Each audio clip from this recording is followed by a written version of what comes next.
የመድፈኞቹ አለቃ አሰልጣኝ ሚካኤል አርቴታ ለክለቡ ደጋፊዎች እጅግ ጥብቅ የተባለ መልእክት ማስተላለፉ ሪያል ማድሪድ፣ ቼልሲ እና ማንቸስተር ዩናይትድ በአንድ የፊት መስመር አጥቂ ዝውውር ዙሪያ ስለመፋጠጣቸው ከኢትዮጵያና ከኤርትራ ወላጆቿ የተገኘችው እንስቷ እግር ኳሰኛ በግዙፉ የአውሮፓ ቻምፒየንስ ሊግ የውድድር መድረክ ላይ ታሪክ መስራቷ፣ አርሰናል 3 ወጣት ባለተሰጥኦ ተጫዋቾችን ለማስፈረም እቅድ መያዙ፣ ሌሎች የሀገር ቤትና የባህር ማዶ ስፖርታዊ መረጃዎች የተካተቱበት የዛሬ ዕለት አርብ መጋቢት 25 2018 ዓመተ ምህረት የመረጃ ሰዓታችን እነሆ ከናሁ ቴሌቪዥን ከዚህ ሰዓት ጀምሮ ወደ እናንተ ይደርሳል። እስከ መረጃዎቻችን ፍጻሜ ድረስ አብራችሁን እንድትዘልቁ የምንጋብዛችሁ የመረጃዎቹ አዘጋጅና አቅራቢ ገዛኸኝ ሄንዱላ፣ የካሜራ ባለሙያችን ዘካሪያስ ሳይሉ ከኛ ጋር ቆይታ ያደርጋል። አብራችሁኑ ነው።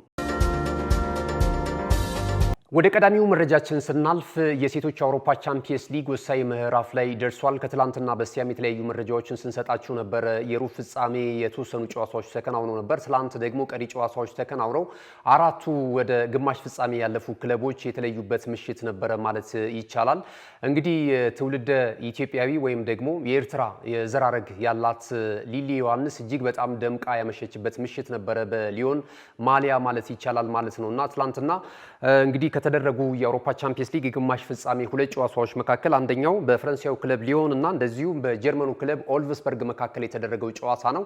ኦልቭስበርግ አስቀድሞ ይህንን ጨዋታ 1-0 በሆነ ውጤት አሸንፎ ነበረ ወደ ፈረንሳይ ያቀናው ማለት ነውና ትላንት ግን በፈረንሳይ በነበረው የመልስ ጨዋታ ላይ ሊዮኖች 4-0 በሆነ ውጤት ጨዋታውን ማሸነፍ ችሏልና በድምር ውጤት 4-1 በማሸነፍ ሊዮን ወደ ግማሽ ፍጻሜው መቀላቀሉን አረጋግጧል። ሊዮን በአውሮፓ ቻምፒየንስ ሊግ የውድድር መድረክ በሴቶች እንግዲህ 8 ጊዜ መድረኩን የዋንጫ ክብር በማሳካት ቀዳሚ ስፍራ ላይ ነው የሚገኘው። ትላንትም ይህንን ውጤት እንደሚቀለብሱት ነበረ አስቀድመው ከጨዋታው በፊት ለመገናኛ ብዙሃን የክለቡ አሰልጣኝ ሲናገሩ የነበሩት። እንደዚሁ እንግዲህ ጨዋታው በተጀመረ 16ኛው ደቂቃ ላይ ከኢትዮጵያና ከኤርትራ ወላጆቿ የተገኘችው እንስቷ እግር ኳሰኛ ሊሊ ዮሐንስ 16ኛው ደቂቃ ላይ ኳስና መረብን አገናኝታ ሊዮንን ቀዳሚ ማድረግ ችላለች። ሊሊ ዮሐንስ እንግዲህ የተወለደችው በአሜሪካ ነው። 2007 ላይ በአሜሪካ ስፕሪንግፊልድ ቨርጂኒያ ነው የተወለደችው። ከዛ በኋላ ደግሞ በዛው በአሜሪካ የተለያዩ የእግር ኳስ አካዳሚዎች ውስጥ ራሷን አብቅታ ከዛም ወደ ሆላንድ በማቅናት እንደዚሁ ለአያክስ መጫወት ችላለች እስከ 2025 የውድድር ዓመት ድረስ ማለት ነውና ባለፈው ዓመት ደግሞ ወደ ፈረንሳዩ ክለብ ሊዮን በማቅናት ሊዮን እግር ኳስ ክለብን ተቀላቅላ ድንቅ ብቃቷን እያሳየች ነው የምትገኘው። አሁን 18 ዓመቷ ላይ ትገኛለች። ምናልባት እንግዲህ ፍላጎቱ ካላት በቀጣይ ለኢትዮጵያ ብሔራዊ ቡድንም የመጫወት እድል አላት እስካሁን ድረስ እየተባለ ነው የሚገኘው። ምክንያቱም ለዋናው የአሜሪካ ሴት ብሔራዊ ቡድን ጨዋታ ስላላደረገች ማለት ነውና ብዙዎች እያደነቋት ነው የሚገኘው። የእግር ኳስ ክህሎቷ እጅግ በጣም አስገራሚ ነው። ፍጥነቷ እንደዚሁም ደግሞ የእግር ኳስ አረዳዳዋና በቴክኒኩ ረገድ እጅግ የላቀች እንደሆነች ብዙዎች ይመሰክሩላታልና እንግዲህ ሊሊ ግሩም ጎል በማስቆጠር ሊዮንን ወደ ግማሽ ፍጻሜው እንዲገባ አስችላለች ማለት ነውና በቀጣይ እንግዲህ ምናልባት ከአርሰናል ጋር ነው ጨዋታ የሚኖራቸው። በግማሽ ፍጻሜው የአርሰናል ቡድንን ነው የሚመሩት። አምናም በተመሳሳይ እንደዚሁ በግማሽ ፍጻሜው ሁለቱ ቡድኖች ተገናኝተው ነበር። አርሰናል አሸንፎ ለፍጻሜ ማለፉ የሚታወስ ነውና ዘንድሮም እንደዚሁ በዚሁ በግማሽ ፍጻሜ በሴቶቹ የአውሮፓ ቻምፒየንስ ሊግ የውድድር መድረክ ላይ ዳግም አርሰናልና ሊዮን ተገናኝተዋል። በሌላ ጨዋታ እንደዚሁ የኤል ክላሲኮ የተመለከትንበት ነበረ። በካምፕ ኑ የተደረገው የባርሴሎናና የሪያል ማድሪድ ጨዋታ 6-0 በሆነ ውጤት በባለሜዳው ክለብ ባርሴሎና አሸናፊነት ተጠናቋል። የመጀመሪያውም ጨዋታ እንደዚሁ በሳንቲያጎ በርናቦ ተከናውኖ 6-2 በሆነ ውጤት ነበረ እንስቶቹ ባርሴሎናዎች ማሸነፍ የቻሉት ማለት ነውና በድምሩ 12-2 በማሸነፍ ወደ ግማሽ ፍጻሜው ማለፍ ችሏል። እንግዲህ ከትላንትና በስቲያ ወደ ግማሽ ፍጻሜው ማለፍ ካረጋገጠው ከጀርመኑ ክለብ ባየር ሙኒክ ጋር ነው ባርሴሎና የሚገናኘው ማለት ነው በግማሽ ፍጻሜው ማለት ነው። የሁለቱ ቡድኖች እንግዲህ በደርሶ መልስ ድምር ውጤት አሸናፊው በቀጣይ በሚደረገው የዋንጫ ሽሚያ ላይ የሚገናኙ ነው የሚሆነው ማለት ነው። አርሰናል ባክ ቱ ባክ የመድረኩን የዋንጫ ክብር ለማሳካት እንደዚሁም ደግሞ ባርሴሎናም እንደዚሁ ባለፈው ዓመት በዋንጫው ሽሚያ በአርሰናል ተሸንፎ ነበር 1-0 በሆነ ውጤት የዋንጫ ክብሩን ያጣው ማለት ነውና ትላንት በነበሩት እንቅስቃሴዎች ይህንን ተመልክተናል። ወደ ሌሎች መረጃዎቻችን በቀጥታ የምናልፍ ይሆናል። የስፔን ላሊጋ ጨዋታዎች ይደረጋሉ። እንግዲህ ከሀገራት ጨዋታዎች መልስ የስፔን ላሊጋ የ30ኛ ሳምንት መርሃ ግብር ጨዋታዎች ከዛሬ ምሽት ጀምረው ነው የሚከናወኑት። ዛሬ ራዮ ቫልካኖ ከኤሌቼ በሚያደርጉ ጨዋታ ምሽት 4 ሰዓት ላይ ጅማሮን ያደርጋል ላሊጋው። በነገው ዕለት እጅግ በጣም ጠንካራ ጨዋታዎች ናቸው የሚደረጉት። ሪያል ሶሴዳድ ከሪቫን ሌቫንቴ እንደዚሁም ማሎርካ ከሪያል ማድሪድ ጋር ቀን 11 ሰዓት ከ15 ሲል የሚጀምር ጨዋታ ነው። ሪያል ቤቲስ ከኤስፓኞል ይጨዋታሉ። እንደዚሁም ትልቁ የሳምንቱ የላሊጋው ጨዋታ የሚሆነው በአትሌቲኮ ማድሪድ እና በሊጉ መሪ ክለብ ባርሴሎና መካከል የሚደረገው ጨዋታ ነው። ይህ ጨዋታ እንደዚሁ በዋንዳ ሜትሮፖሊታኖ ስቴዲየም ነው የሚከናወነው። ባርሴሎና መሪነቱን አጠናክሮ ለመቀጠል እንደዚሁም ደግሞ አትሌቲኮ ማድሪድ ደግሞ ወደ መሪዎቹ ስፍራ ለመጠጋት የሚያደርገውን ግስጋሴ ያጠናክርበታል ተብሎ ነው እየተገመተ የሚገኘው። ሁለቱ ቡድኖች እንግዲህ በስፔን ኮፓ ዴል ሬይ ከዚህ ቀደም እናስታውሳለን በመጀመሪያው ጨዋታ የደርሶ መልስ ስለሆነ 4-3 በሆነ ውጤት እንግዲህ አትሌቲኮ ማድሪድ ይህን ጨዋታ በማሸነፍ ወደ ዋንጫ ያለፈበትን የስፔን ኮፓ ዴል ሬይን ውጤት ማስታወስ እንችላለንና ይህንን ለመበቀል ወደ ዋንዳ ሜትሮፖሊታኖ ስቴዲየም በማቅናት እንግዲህ አትሌቲኮ ማድሪድን የሚገጥሙ ይሆናል አሰልጣኝ ሃንስ ፍሊክ ማለት ነው። እንግዲህ የላሊጋውን የደረጃ ሰንጠረዥ ስንመለከት 73 ነጥቦች ያሉት ባርሴሎና በቀዳሚነት ይመራል። ሪያል ማድሪድ 69 ነጥብ አለው ሁለተኛ ደረጃ ላይ ተቀምጧል። ቪላሪያል፣ አትሌቲኮ ማድሪድ፣ ሪያል ቤቲስ እና እንደዚሁ ደግሞ ሪያል ማሎርካ 18ኛ ደረጃ ላይ ነው የሚገኘው። በነገው ዕለት ከሪያል ማድሪድ ጋር ጨዋታውን የሚያደርገው ማለት ነው። የከፍተኛ ጎል አስቆጣሪነቱን ትራክ ደግሞ እየመራ የሚገኘው ክሊያን ምባፔ ነው፣ የሪያል ማድሪዱ የፊት መስመር አጥቂ። የቡንደስሊጋ ጨዋታዎችም በሳምንቱ መጨረሻ ቀናት እንደዚሁ የሚከናወኑ ነው የሚሆነው።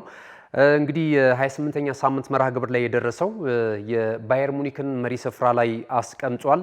ነገ የሚደረጉትን ጨዋታዎች ስንመለከት በኩል ተመሳሳይ ጊዜ ቀን 10 ሰዓት ከ30 ሲል የሚጀምሩ ጨዋታዎች አሉ። ፍሬቡርግ ከመሪው ክለብ ባየር ሙኒክ ጋር የሚጫወት ይሆናል። ኦፈንሄም እንደዚሁ ከሜንዝ ወንደር ብሬመን ከአርቢ ሌፕዚግ፣ ሃምቡርግ ደግሞ ከኦግስበርግ እንደዚሁም ደግሞ ሞንቼ ግላድባክ ከሄደንሄም የሚያደርጓቸው ጨዋታዎች ይጠበቃሉ። በዕለተ እሁድ ደግሞ ስቱትጋርት ከቦሩሺያ ዶርትሙንድ፣ አይንትራ ፍራንክፈርት ከኮሎኝ የሚያደርጉት ጨዋታ በቡንደስሊጋው ተጠባቂ ነው። ባየር ሙኒክ 70 ነጥቦችን ሰብስቦ በቀዳሚነት ይመራል። ቦሩሺያ ዶርትሙንድ 61 ነጥብ አለው ሁለተኛ ደረጃ ላይ ነው የሚገኘው። ስቱትጋርትና አርቢ ሌፕዚግ ደግሞ ተከታዩን ደረጃ ይዘው እየተመለከትን እንገኛለን። ሃሪኬን የከፍተኛ ጎል አስቆጣሪነቱን ትራክ የቡንደስሊጋውን በቀዳሚነት እየመራ ነው የሚገኘው ማለት ነው። አጫጭር ስፖርታዊ መረጃዎችን ይዘን እንመለሳለን። አብራችኑ ነው። እነሆ የምስራች የ10 አየር መንገድ የበረራ ትኬት ለውድ ደንበኞቹ በተቀላጠፈና አስተማማኝ በሆነ መንገድ እያቀረበ ያለው። በዚህም በደንበኞቹ የተመሰገነው ጉዞጎ አሁን ደግሞ ተደራሽነቱን በማስፋት ተጨማሪ ባንኮችን በማካተት ለውድ ደንበኞቹ የበለጠ አስተማማኝ ለመሆን ችሏል። የጉዞጎን አፕሊኬሽን ከአፕ ስቶር ወይም ከፕሌይ ስቶር በማውረድ የመነሻና የመድረሻ ከተማዎትን መርጠው ዋጋ አወዳድረው የሀገር ውስጥም ሆነ ዓለም አቀፍ በረራ ማድረግ ካሰቡ የበረራ ትኬቶን ክፍያ በአቅራቢያው በሚገኙ ባንኮች አንድም በአካል በመሄድ ወይም በኦንላይን የክፍያ አማራጮች ክፍያዎትን በመፈጸም የበረራ ትኬቶን በእጅ ያስገቡ። ከዚህም በተጨማሪ እንደ ሁል ጊዜው ወደ ጉዞጎ የጥሪ ማዕከላችን 7473 በመደወል ከሙሉ የበረራ መረጃ ጋር የ24 ሰዓት የትኬት አገልግሎት ማግኘት እንደሚችሉ ስናበስሮ በታላቅ ደስታ ነው። ለበረራዎ ጉዞጎ።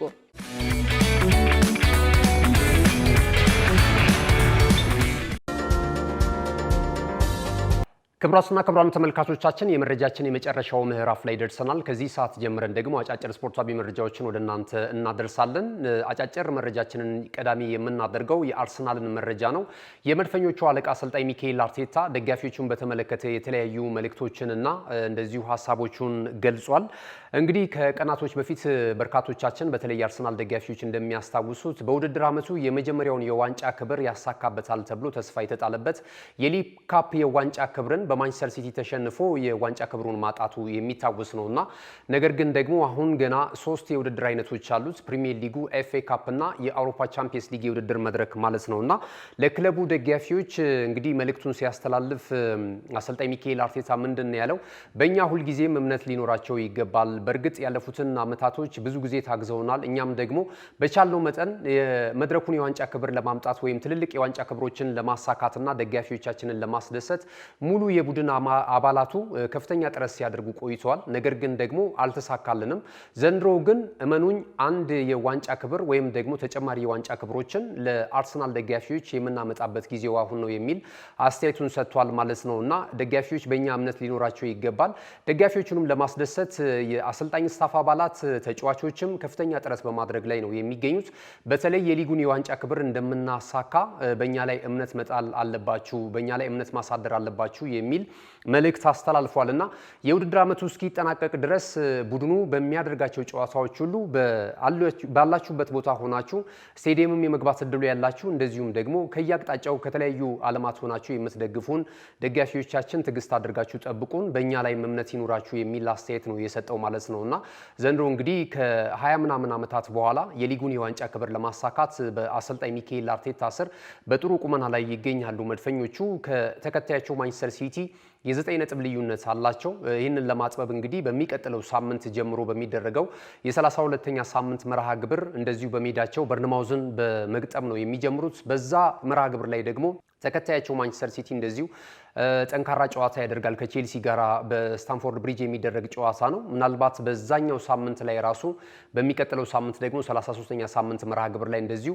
ሲቲና አርሰናል የሚያደርጉትም ጨዋታ ይጠበቃል ማለት ነውና በቀጣይ ጨዋታዎቻችን ላይ ሁሉ እኛን እየደገፋችሁ ከኛ ጎን እንድትቆሙ ሲል መልእክቱን አስተላልፏል። በጣም ወሳኝ የውድድር አይነቶች ባሉን ጨዋታዎች ሁሉ ደጋፊው ከጎናችን መቆም አለበት፣ ተጫዋቹም ያለውን ሁሉ ለመስጠት ዝግጁ ነው የሚል መልእክቱን አስተላልፏል። የአሰልጣኝ ሚካኤል አርቴታን ሀሳብ እንዴት አያችሁት? እስኪ የደጋፊዎቹን ሚና በሚቀጥሉት የውድድር አይነቶች ወይም ደግሞ በቀሩት የዋንጫ ክብሮች ላይ የደጋፊው ሚና ምን መሆን አለበት ብላችሁ ታስባላችሁ? አሁንም በአሰልጣኝ ሚካኤል አርቴታ እምነቱ አላችሁ? በቀሩ የውድድር አይነቶች ዋንጫ የሚያመጣ ይመስላችኋል? አሁን ካለው ሁኔታ ጋር አገናዝባችሁ እስኪ ሀሳባችሁን ልትገልጹልን ትችላላችሁ።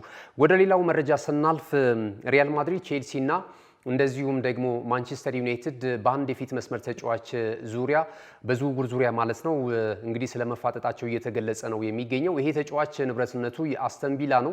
በአስተን ቪላ ቤትም ረጅም ጊዜ የሚያቆየውን የውል ኮንትራት በቅርቡ መፈራረሙም የሚታወቅ ነው። እስከ 2031 ድረስ የሚያቆይ የውል ኮንትራት አለው ሞርጋን ሮጀርስ ማለት ነው። 23 ዓመቱ ላይ ይገኛል። በእንግሊዝ ብሔራዊ ቡድንም እናውቀዋለን። እንደዚሁም ደግሞ በአስተን ቪላ በተለይ ደግሞ በአሰልጣኝ ዩናይ ኤምሬ ስር እጅግ በጣም ስኬታማ ከሆኑ ተጫዋቾች መካከል አንደኛው ነው ማለት ይቻላል እና ተጫዋቹ ግን በአስተን ቪላ የመቆየት ፍላጎት የለውም እየተባለ ይገኛል። ወደ ሌላ ክለብ ማምራት ይፈልጋል።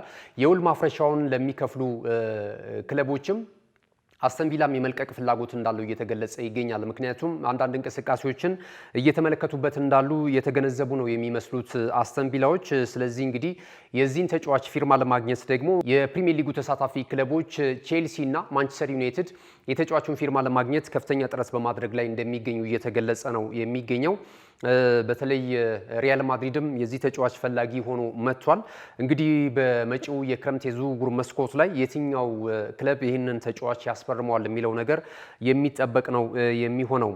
ሌላው እንግዲህ አርሰናል ወጣት ባለተሰጥኦ እግር ኳሰኞችን ለማስፈረም በሂደት ላይ እንዳለ እየተገለጸ ነው የሚገኘው። የክለቡ ስፖርቲንግ ዳይሬክተር አንድሪያ ቤርሳ ይህንን ጉዳይ በቅርበት እየተከታተሉት እንዳሉ እየተገለጸ ነው የሚገኘው።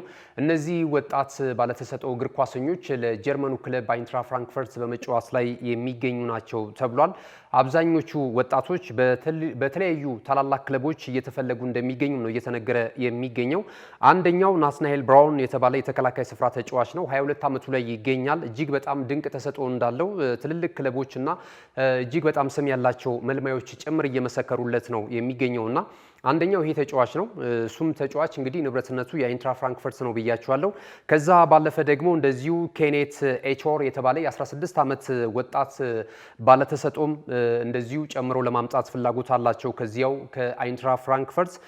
እንደዚሁ ከዛ ባለፈ ደግሞ ከዚህ ቀደምም ስሙ በስፋት ከአርሰናል ጋር ሲያያዝ የነበረው ጂያን ማቴዎ ባዮዋን ለማምጣት እንደዚሁ ፍላጎት እንዳላቸው እየተገለጸ ነው የሚገኘው ማለት ነው። እንደዚሁም የኬኔት ቼርን ጉዳይ እንደውም ከማክስ ዶማን ጋራ ያለውን ብቃት እያነጻጸሩት ነው የሚገኘው። ተጫዋቹ እጅግ በጣም ባለተሰጥኦ እንደሆነ ብዙዎች እየገለጹለት ይገኛሉ። የአርሰናል ሰዎች እነዚህን ሶስት ወጣትና ተስፈኛ ተጫዋቾች ወደ ኤምሬትስ ለማምጣት እንቅስቃሴ መጀመራቸው እየተገለጸ ነው የሚገኘው ማለት ነውና አርሰናል እንግዲህ በቀጣይ በወጣት ተጫዋቾች ቡድኑን ለመገንባት የሚያደርገውን ሂደት በሰፊው ያግዛሉ ተብሎ ነው እየተነገረ የሚገኘው። ክቡራትና ክቡራን ተመልካቾቻችን ለዛሬ ዕለት አርብ መጋቢት 25 2018 ዓ.ም ከሀገር ቤትና ከባህር ማዶ ያሰናዳናቸው ስፖርታዊ መረጃዎቻችን ይህንን ይመስሉ ነበር። መረጃዎቻችንን ስለተከታተላችሁ እጅግ በጣም እናመሰግናለን። መረጃዎቹን ወደ እናንተ በማድረስ ገዛ ሄንዱላ የካሜራ ባለሙያችን እንደዚሁ ዘካሪያስ ኃይሉ ከኛ ጋር ቆይታ አድርጓል። መልካም ጊዜ ይሁንላችሁ።